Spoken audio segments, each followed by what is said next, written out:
नमस्कार साथियों एवं प्रिय माताएं बहनें, मैं आप सभी को यही बताना चाहूँगा कि इस दुनिया में प्रत्येक व्यक्ति को स्वतंत्र रहने का अधिकार है और उस अधिकार को पाने के लिए वह किसी से भी लड़ सकता है।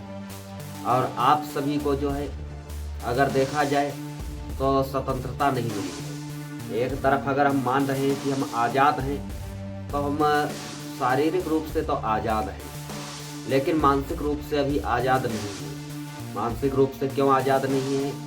क्योंकि जातिवाद जितना ज़्यादा हमारे भारत देश में बढ़ता हुआ जा रहा है उतना ही हमारी आज़ादी पर शराब मंडरा रहा है। जो आज़ादी हमारे अमर शहीदों के गरम गरम खून पर तैर करके आई हुई थी, उस आज़ादी को आज हमारे देश से ही खतरा जो है बनता हुआ जा रहा है। अब देश से खतरा क्यों बनता जा रहा है? क्योंकि भारतीय जनता पार्टी की सरकार में जातिवाद की राजनीति बहुत ही ज़्यादा हो रही है। जातिवाद की कैसी राजनीति हो रही है कि भैया भैया को लड़ाने का काम करना और धर्म से धर्म को लड़ाने का काम करना, ऐसा कुछ काम भारतीय जनता पार्टी की सरकार में हो रहा है। और भारतीय जनता पार्टी की सरकार में अगर विकास की तरफ देखा जाए तो विकास नहीं हो सकता है। क्यों विकास नहीं हो सकता है?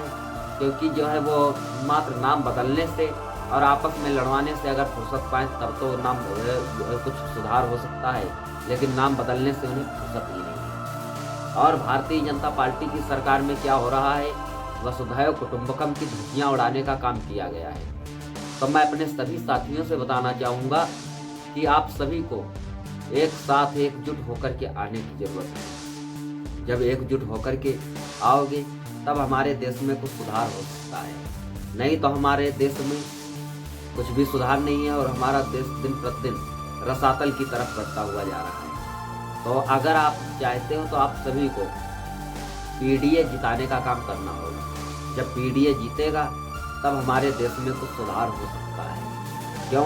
क्योंकि भारतीय जनता पार्टी की सरकार में क्या हो रहा है कि भारतीय जनता पार्टी की सरकार में मात्र इन्होंने वादे किए और इन्होंने क्या किया है, ये राजनीति ऐसी किया है कि हमारा देश आज इस हाल में या इस माहौल में है कि भैया भैया को देखना नहीं चाहता है और भैया जो है कोई किसी के पास में बैठना भी नहीं चाहता है। ऐसा कुछ हमारे भारत देश में चल रहा है। और देखा जाए तो यहाँ पर न्याय नीति का अंत हुआ है। कैसे हुआ है कि न्याय नीति व्यवहार आदि का अंत हुआ है भारत में, और वसुधैव कुटुंबकम की उड़ी धज्जियां भूख लगे अब स्वाद।